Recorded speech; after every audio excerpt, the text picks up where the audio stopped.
Hey everyone, this is Louis7, and today I want to share my personal strategy for the legendary item revamp coming Wednesday, October 13th to the Lord of the Rings Online. The short version of my strategy is to slot as many extra allies as possible in my legendary items panel and level them to 60. Once the update goes live, they will be ready for the appraisal system. And what these allies are does not matter as long as you do not imbue them. The minimum level and age of the ally again do not matter here. So to go into the tutorial for my process, to begin, I can do this on each of my characters, and I am finding basically any legendary item, doesn't matter what level or what age it is, just any allies I can get my hands on for each character. To determine how many I need, I look at how many unused slots I have open in my legendary items panel, and you can do that with the keybind Shift I by default. And I want to get enough allies to fill these open slots. So some of my characters do already have the allies ready to slot or just have the panel entirely full. So I just use those and keep that as it is for those characters. But for some characters like my Warden, I don't have those. So here is the process. I decided to go to 21st Hall because this is a really easy and cheap strategy. First, I go to the skirmish camp and barter for some of the more ally barter currency. I buy the rusted dwarf tools, which are under the unidentified items level 65 tab there. And because my Warden had 3 open ally slots, I bought 3 of these. It cost me 27 marks and 6 medallions, super cheap. And if I didn't even have those, I could actually run a quick skirmish and very easily get more than enough.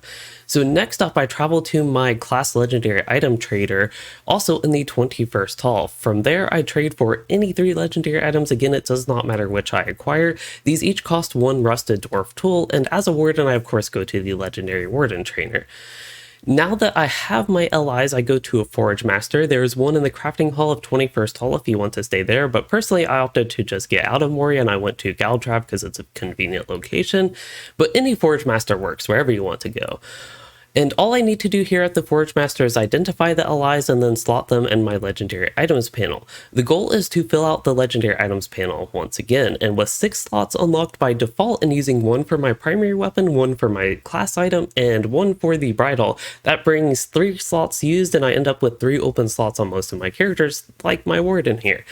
So next up is the longer part of the preparation process, and that is leveling the allies all the way to 60 and reforging as needed. This can be achieved basically 2 ways. One is via heritage runes, or 2 through just playing the game and acquiring LI XP. Personally, I am using a mix. I am trying to level them as much as I can naturally, and then any finishing off XP I need, I will do that before the patch day with heritage runes. Also, just to remind you all, don't forget to reforge every 10 levels and reforge again at level 60. The subscriber town services is quite convenient for this thing because you can reforge on the go and you don't even have to try to find a forge master.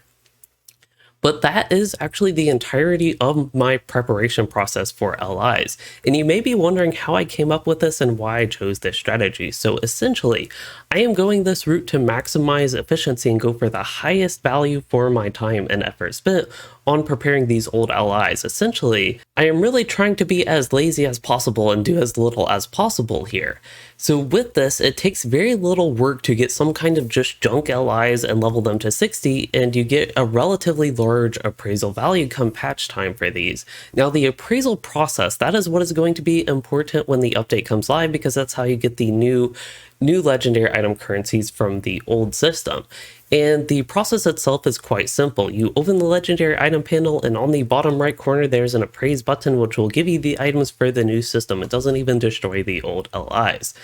So as of the last beta round, that was beta round number 5, this strategy of mine with a 3rd age LI level to 60 will yield 3,300 ancient scripts, 5 teal currency barter items, which are based on character level. Importantly, not the legendary item level or minimum level of the LI.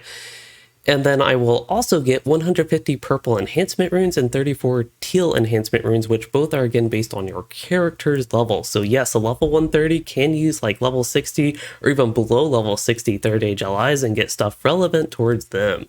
That is again as it was in the last beta round.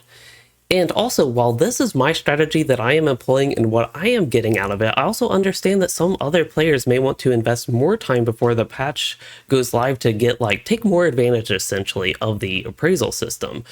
So Critter's Journey from LOTRO players actually put together a really nice table which includes the conversion rate based on the latest beta round for various LIs. I'll link a description to the full article. I'm sure they'd appreciate a visit if you are interested. But why am I choosing to do my LIs only to level 60? While you can get more out of max imbued LIs than max non-imbued LIs, I don't think the result will be nearly worth the grind effort, especially at this point if you're starting fresh. That is kind of ridiculous. Additionally, a poorly imbued LI, if you did decide to try that route that is low level, is significantly worse than a high level non-imbued LI. So that is why I'm going non-imbued.